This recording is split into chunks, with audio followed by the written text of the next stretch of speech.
In an airport in Colombia, Ryan checks his phone and notices that Rabbit keeps texting him.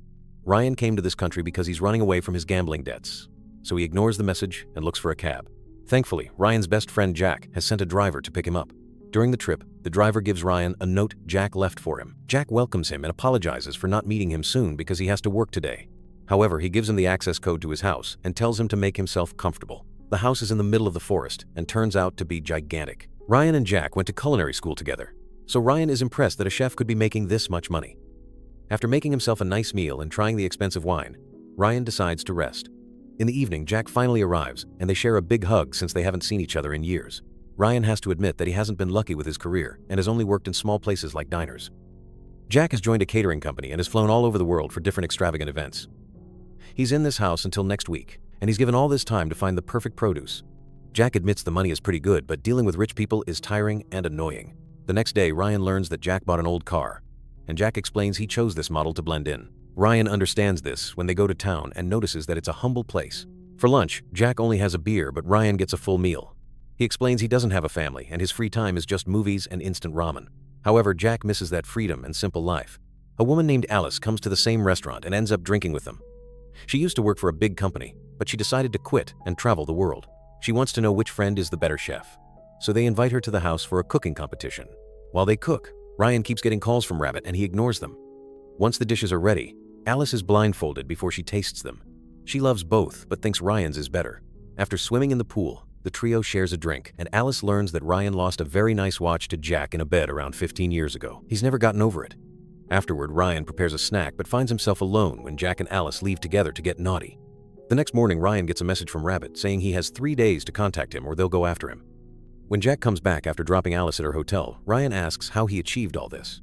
Jack just says that he went with the flow. Later, while Jack is at work, Ryan discovers that his friend left his laptop open and the bank information is saved. Jack's account balance has almost 2 million euros. In the evening, Jack explains he has to spend his days scamming poor people for work.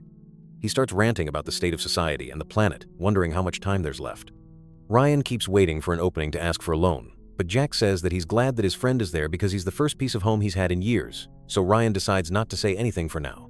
The next morning, Ryan goes looking for Jack and is shocked to discover that he's self-deleted. At first, he has a small breakdown, but after thinking about it, he realizes this is his chance to take over Jack's life.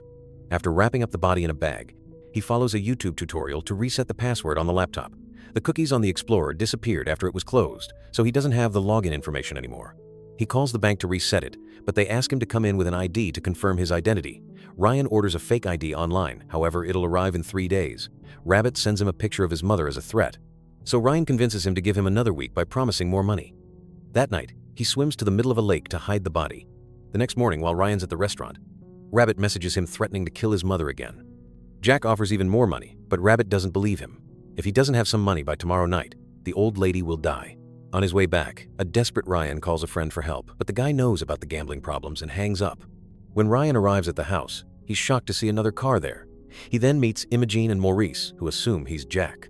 They work for the catering agency as organizers, but it's the first time with Jack as their chef. Ryan doesn't correct them and uses his culinary knowledge to discuss the catering event, which allows him to pretend to be Jack without issues. He takes the chance to ask for a deposit, and Imogen gladly wires him the money he needs. Now Ryan can finally send the money to Rabbit and relax. He continues to discuss the job, and Imogen is shocked to hear that he hasn't chosen the produce yet, since the point of him coming here early was to make proper reconnaissance. The duo takes Ryan downtown so they can watch the locals, and Imogen mentions they need 2. Ryan is horrified to realize that they mean 2 people. Jack's dinners have always been so expensive because he's hired to secretly cook human flesh for rich people. Noticing that Ryan is hesitant and uncomfortable, Imogen reminds him that the agency will kill him if he fails. Ryan has no choice but to agree to return in the morning to capture someone. That night, Ryan tries to sneak out, but Imogen and Maurice are keeping an eye on all the exits. Imogen reminds him how powerful the agency is, so even if he does manage to escape, he'd be followed everywhere. The next morning, Maurice wakes Ryan up and they go downtown, where Maurice forces Ryan to choose someone. They start following a young woman and her grandmother but lose sight of them when they arrive at a humble neighborhood. A mechanic named Jose asks them what they want, and the duo decides he shall be their victim instead. Maurice pretends their car has broken down, and Jose gets under the car to check the engine. So Maurice puts a muffle on his gun before shooting him in the head without being hurt. At that moment, the women that they were following earlier show up with Officer Gallo, who heard that the ladies were stalked. Thankfully, the body is under the car. Maurice assures him they're on a business trip and gives him his card, so Gallo lets them go. On their way back, Ryan asks about the second body, and Maurice tells him one will have to do because they can't do more after being seen by the police. At the house, Imogen reveals a secret basement where the body is hung like a beef carcass. Ryan has no choice but to start butchering Jose like a farm animal, and Imogen tells him to make sure to harvest the tongue because there's been a request. Outside, a whole team is decorating the house for the event. After the butchering is done, Ryan takes a shower and deals with the emotional distress. He then opens his mail, and under the guise of some decoration, he finds his fake ID. Ryan rushes to get in his car and escape, only to accidentally run over one of the gardeners. Thankfully, the man is okay, but Maurice catches him red-handed and reminds him that escaping equals death. As they push the car back, Ryan learns that Maurice has been with the agency for 5 years and wonders how he deals with it. Maurice just says that he doesn't feel bad for pigs when he eats bacon. Only one chef managed to leave the agency, and that's only because the agency let go of her. Afterward, Ryan decides on the 4 dishes he'll make, and once again, Imogen reminds him that tongue was requested, so he decides tongue sashimi with a sorbet will be the 4th dish. In the evening, the rich clients start to arrive, but so does Detective Ruiz with Gallo. Jose has been declared missing, and Ruiz is looking for him, both as a detective and as his uncle. Witnesses said Jose was last seen with 2 foreign men. Imogen lets them talk to Ryan, who tries to keep up with the business trip lie as best as possible. Ruiz can see the holes in the story and notices Ryan reacting to Jose's picture, although he swears he never saw him before. Gallo also notices that the smell of the meat in the kitchen is somehow wrong. Ruiz refuses to leave without talking to Maurice, so Imogen lets them rest and have some food. Noticing that his phone battery is low, Ruiz uses the chance to charge it. Both men are very impressed by Ryan's cooking skills, unaware that they're eating Jose. Imogen also tells their guests that the police are here, so they must play along with the lie. Soon, Maurice arrives with the last guests, and Ruiz interrogates him, so Maurice sticks to the same story and says he didn't see Jose. Ruiz reveals that in this area, 1 or 2 young people disappear every 9 months, and after a few weeks of silence, their families receive a letter or an email explaining they left to try to get a better life in the big city. Those messages always include the word spontaneous adventure, which Imogen used earlier to say that Jose may not be missing. Ruiz only learned about this today because this isn't his jurisdiction. He's just here for a family event. Now he has another reason to stay. Afterward, he checks on the guests who are already having the first course. Nobody knows Jose and assures him they just arrived to in-country. When Ruiz is about to leave, one of the guests invites him to dine with them. Ruiz agrees, but Gallo leaves because has another commitment. Imogen tries to scold the guest in private, but he explains he likes the thrill and that he has everything under control. At that moment, Alice shows up at the back door and asks to see Jack. Imogen takes her to the kitchen and tells Ryan to get rid of her. Once Imogen is gone, Alice wants to know why the woman called him Jack. Ryan explains he's filling in for his friend because Jack went back to the UK. Alice watches Ryan cook and steals some bits of meat, which she finds delicious. At the table, the next dish is served. Ruiz asks questions about the business trip, but the guests have been trained and know what to answer. In the kitchen, Alice notices blood in the sauce and asks about Jack again, but Ryan is vague with the answer. When she's about to leave, she notices that Ryan is wearing the watch that Jack supposedly would never give him back. She looks terrified on her way out, and Imogen notices, so she sends Maurice after her. He discovers that her car won't start, so he volunteers to take her to her hotel if she waits a bit. Meanwhile, Ryan asks Imogen about the only chef that managed to leave the agency.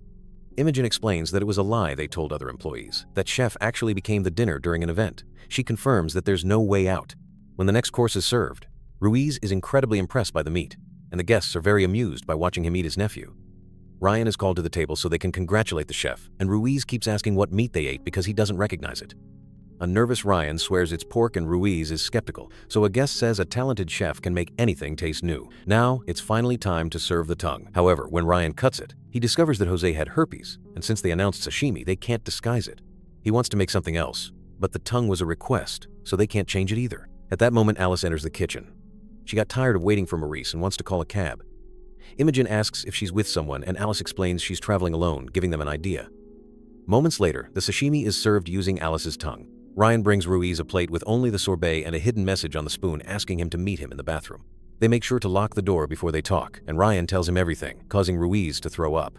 Afterward, Ruiz tells everyone that it's time for him to go home and pretends to leave, but actually he sneaks around to follow Ryan into the secret basement where he sees Alice's body and Jose's head. Ruiz then realizes he left his phone charging inside, and he doesn't remember Gallo's number to call him from Ryan's, so he says he'll wait while Ryan gets his phone back. On his way back to the house, Ryan is seen by everyone because the guests are leaving. Maurice asks him what he was doing in the garden, and Ryan pretends he was having a smoke.